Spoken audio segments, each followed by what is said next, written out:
Hello, my beautiful viewers. I hope everyone is well. Assalamu alaikum. Welcome to back my another video.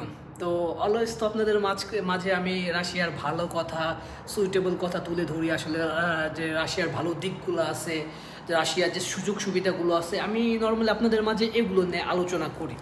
তো আজকে আমি কিছু এমন কথা বলবো যেগুলো আমার কাছে ভালো মনে হয় না। আমি বলছি না যে আপনাদের কাছেও ভালো লাগবে না। প্রতিটা মানুষের, প্রতিটা হিউম্যান বিংয়ের আলাদা আলাদা চয়েস আছে, পছন্দ আছে। বাট আমি আমার পার্সোনাল অপিনিয়ন সবসময় আপনাদের মাঝে শেয়ার করি। তো আজকেও আমি আমার পার্সোনাল অপিনিয়ন, রাশিয়ার যে দিকগুলো আমার কাছে অসুবিধাজনক মনে হয়েছে, অথবা মনে হয়েছে যে আপনাদের কাছেও এটা চ্যালেঞ্জিং অথবা অসুবিধাজনক মনে হইতে পারে, তো এই বিষয়টি নিয়ে আলোচনা করব। কারণ সবসময় তো আসলে সুন্দর কথা বললে ওটা অন্যরকম দেখায়। প্রতিটা জিনিসই তো সাইড, নেগেটিভ সাইড এবং গুড সাইড আছে। তো যেহেতু গুড সাইড বলি, তখন আমি নেগেটিভও কিছু বলি।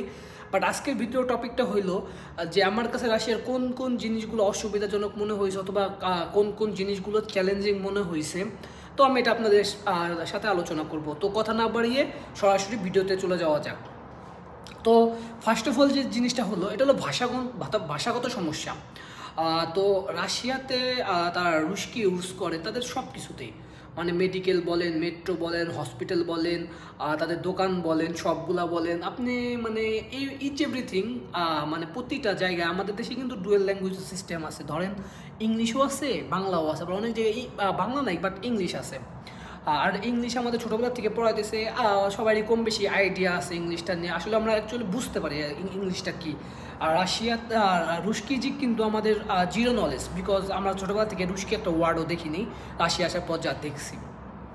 তো রাশিয়াতে আমরা যখন আসি, আমরা একবার জিরো নলেজ নিয়ে রাশিয়াতে এন্ট্রি করি। আর রাশিয়াতে একটা কি, যে আমাদের সেকেন্ড ল্যাঙ্গুয়েজ হিসাবে আমাদের সব জায়গায় ইংলিশ ইউজ করা হয়, অথবা অন্যান্য বিভিন্ন দেশগুলোতে ফ্রান্সিসকি, স্প্যানিশ এগুলা ইউজ করা হয়। বাট রাশিয়াতে অনলি রুশকিজিক, বিকজ তারা তাদের ভাষাটাকেই সব থেকে বেশি প্রায়োরিটি দেয়, তারা সেকেন্ড কোনো ল্যাঙ্গুয়েজ ইউজ করে না।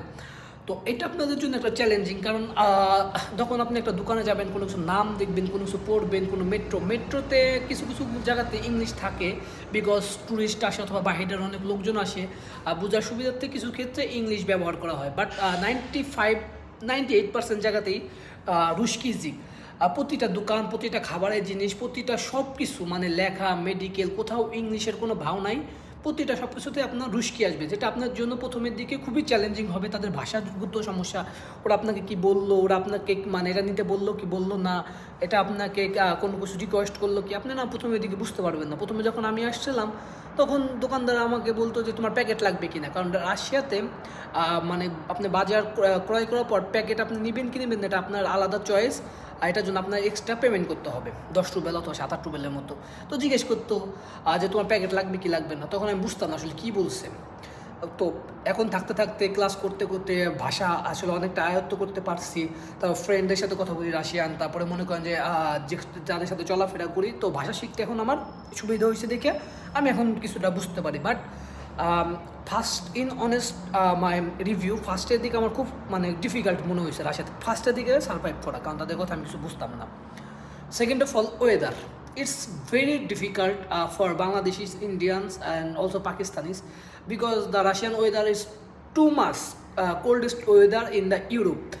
কারণ রাশিয়ার ওয়েদার মানে মোস্ট অফ দ্য টাইম মানে বরফে আচ্ছন্দিত থাকে, কারণ এটা একটা শীত প্রধান দেশ। নট অনলি শীত প্রধান, এটা মানে অনেক শীত প্রধান একটা দেশ। রাশিয়া বলতে মানুষ উইন্টার বুঝে।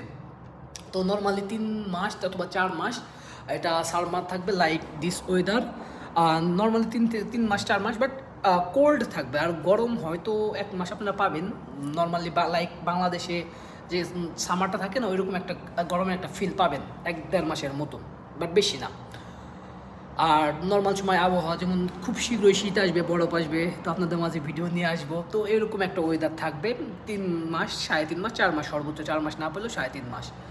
আর তা ব্যতীত সব সময় মাইনাস, বরফ বরফ বরফ, যা আমাদের জন্য খুব চ্যালেঞ্জিং। কারণ আমরা বড় হয়েছি একটা উষ্ণ পরিবেশে, আমরা ছোট থেকে বড় হয়েছি একটা গরম দেশে, আমাদের কাছে বরফটা খুব চ্যালেঞ্জিং। হাঁটা চলা রাস্তায়, এটা আমার কাছে একটা মানে কষ্টকর দিক মনে হয়েছে। তৃতীয় যে দিকটা, সেটা হইল ইন্টারন্যাশনালি ডিসকানেকশন। লাইক ধরেন যে আপনি ফেসবুক, মেসেঞ্জার, যে অ্যাপসগুলো আপনারা ইউজ করে আসছেন, ইনস্টাগ্রাম, এগুলো রাশিয়াতে ব্যান্ডেড। এমন না যে আপনি চালাতে পারবেন না, yes you can use it, but আপনার ভিপিএন লাগবে। You can buy the paid VPN or free VPN. Free ভিপিএনটা ভালো মতো চলে না, আমরা পেড ভিপিএনটাই চালাই। ইটস কমফোর্টেবল বিকজ নেটটা ভালো থাকে ফ্রি ভিপিএনগুলোতে, বাট সরি পেড ভিপিএনগুলোতে। আর ফ্রি ভিপিএনটা একটু ঝামেলা করে, পেইন হয়। তো ভিপিএন কানেক্ট করতে হয়, ডিসকানেক্ট করতে হয় যখন রাশিয়ান অ্যাপ চালাবেন, কারণ রাশিয়াতে মোস্ট অফ দ্য মানে জিনিস অ্যাপসে নিয়ন্ত্রিত। রাশিয়ান অ্যাপ চালাতে গেলে ভিপিএন ডিসকানেক্ট করতে হয়। আবার বা আপনি ফেসবুক, হোয়াটসঅ্যাপ ফ্রি চলে, হোয়াটসঅ্যাপ মানে ভিপিএন লাগে না। তো অন্যান্য যে অ্যাপসগুলো আছে ফেসবুক, ইউটিউব, ওগুলোর জন্য আপনার ভিপিএন প্রয়োজন হবে। তো ওইটা গেলে একটা সমস্যা। পরবর্তী আরেকটা সমস্যা হইল আপনাদের ব্যাংকিং সমস্যা। লাইক ধরেন আপনারা পৃথিবীর যে কোনো দেশে থাকেন, তো আপনারা করবেন কি ব্যাংকের মাধ্যমে কিন্তু সহজে টাকা পাঠাইতে পারেন। তারা লাইক ধরেন সৌদি আরব, দুবাই, কাতার, ওমান, ওরা কিন্তু ব্যাংকের মাধ্যমে ট্রানজিট করতে পারে খুব সহজে, মনে করেন যে টাকা পাঠাইতে পারে বাংলাদেশে। বাট আমাদের একটা অসুবিধা হইল কি, আমরা না ব্যাংকের মাধ্যমে ট্রান্সফার করতে পারি না, কারণ রাশিয়াতে ইন্টারন্যাশনাল ভিসা কার্ড বন্ধ, ইন্টারন্যাশনাল সমস্ত ট্রানজিট রাশিয়াতে বন্ধ। এটা একটা মানে একটা পেইনের মতো ধরতে গেলে, কারণ আপনি যখন বড় অ্যামাউন্টের টাকা আনবেন তখন এটা আপনার জন্য একটা পেইন হয়ে যাবে, কারণ একটা বিশ্বস্ত লোক লাগে। যদিও আছে অ্যাভেলেবেল, আপনি পাবেন, আপনার হোস্টেলে দেখবেন অনেকে টাকা আনে অথবা এটার সাথে সম্পৃক্ততা থাকে, অনেক বিশ্বস্ত লোক আছে, তারপরেও কি একটা পেইন, কারণ নিজের টাকা নিজে পাঠাইলে কি ইটস এ কমফোর্টেবল, কারণ আমার টাকা আমি পাঠাই দিলাম, এটা একটা থাকে। বাট এখানে হুন্ডির মাধ্যমে টাকা পাঠাইতে হয়, তো আরেকজনের অ্যাকাউন্টে পাঠাইতে হয়। তো মনে করেন যে জিনিসটা মানে ভালো লাগে না, মানে নিজের কাছে ভালো লাগে না। বাট ইটস সেফ, আপনি ট্রাস্টেড পারসন পাবেন অনেক, তো তাদের মাধ্যমে আপনি মনে করেন যে ট্রানজ্যাকশন করতে পারবেন। যখন আপনার বড় অ্যামাউন্ট আনবেন তখন এর একটা পেইন হয়ে যায়। 2.5 লাখ 2 লাখ টাকার যখন একটা ট্রানজ্যাকশন যায় তখন এর একটা পেইন হয়ে যায়। তো এই যে এটা আরেকটা সমস্যা আমার দেখা মতে মনে হয়েছে। আর সমস্যার ভিতরে কি, আরেকটা যে বড় সমস্যা সেটা হইল ডিউটি। তো আমরা স্টুডেন্ট, আমাদের পড়ালেখা করতে হয়, আমাদের মনে করেন যে নিজেদের পড়ালেখা মেনটেন করে পরে এলো কাজ করতে হয়। তো স্টুডেন্ট হওয়ার সাথে আমাদের মনে করেন যে রাশিয়াতে নর্মালি পার্ট টাইম জবটা নর্মালি কম পাওয়া যায়, এমন না যে পাবেন না। রোস্টিক্স, বুর্গার কিং, তারপরে অন্যান্য রেস্টুরেন্ট যেগুলো আছে like this type of restaurant, snacks যারা সেল করে, এইসব আপনারা শিডিউল দিতে পারবেন 2টা 3টা থেকে রাত 10টা 12টা পর্যন্ত। এটা হলো কি, আপনি মনে করেন যে তখন আপনার বেতন 220, 40, 50, 60, 80 এগুলোর উপর ডিপেন্ড করে আপনার পোস্ট, আপনার আর এই বুঝে। বাট মোস্ট অফ দ্য জায়গায় কি 12 ঘন্টার ডিউটি।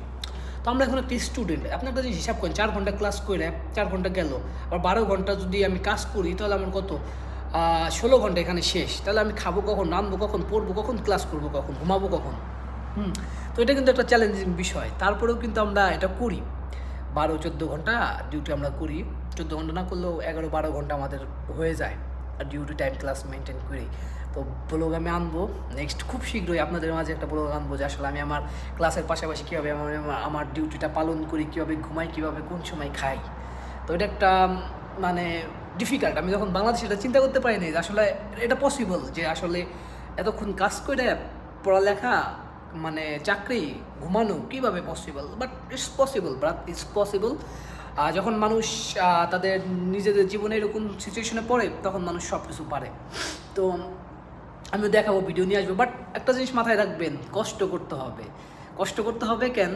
কারণ মাথায় রাখবেন বাংলাদেশের মানুষের কি মায়া আছে, এখানে মানুষের মায়া নাই। এখানে কি কাজ তারা কাজের মতো করে, 12 ঘন্টা 10 ঘন্টা যে ডিউটি করেন, বসার কোনো সুযোগ থাকে না, ডিউটির উপর ডিউটি করতে হয়, বসতে পারবেন না, কারণ জায়গাটা এত ব্যস্ততম জায়গায় থাকে। কারণ আপনাকে ঘন্টা প্রতি তারা কিনে নিতেছে, আপনি যদি 10 মিনিট বসে থাকেন এটা তাদের লস। আপনাকে ব্রেক দেওয়া হবে 6 ঘন্টা পর, হয়তো 30 মিনিট 20 মিনিটে ব্রেক দেওয়া হবে। বাট আপনার কিন্তু 6 ঘন্টা টানা দাঁড়ায় কাজ করতে হবে। আর যে বাংলাদেশের মতো আপনি কাজ করবেন, ঘুরবেন না, এটা না সেটা না, ধরেন 10 মিনিট যায় বসবেন, আধা ঘন্টা কাজ করছেন, 2 ঘন্টা কাজ করছেন, 10 মিনিট যায় বসবেন, এই স্বপ্ন বাদ দেন। এই স্বপ্ন কোনো জায়গায় কোনো দিনের সম্ভব না রাশিয়ার মাটিতে। কারণ আপনি 6 ঘন্টা মানে 6 ঘন্টা টানা কাজ করতে হবে। আপনি আপনার ফ্রি টাইমে জায়গায় স্পেন্ড করতে পারবেন না মোস্ট অফ দ্য জায়গায়, কারণ প্রচুর চাপ থাকে, প্রচুর মনে করেন যে ব্যস্ততা থাকে, এর ভিতরে আপনার এটা করতে হবে। তো এগুলাই আজকের ভিডিও এ পর্যন্ত। আশা করি আপনারা সবাই আমার চ্যানেলটি সাবস্ক্রাইব করবেন এবং পাশে থাকা বেল আইকনটি ক্লিক করবেন, যাতে ভালো ভালো সমস্ত আপডেটগুলো আপনাদের মাঝে আমি তুলে ধরতে পারি। তো এবারের মতো বিদায়। আসসালামু আলাইকুম এভরিওয়ান।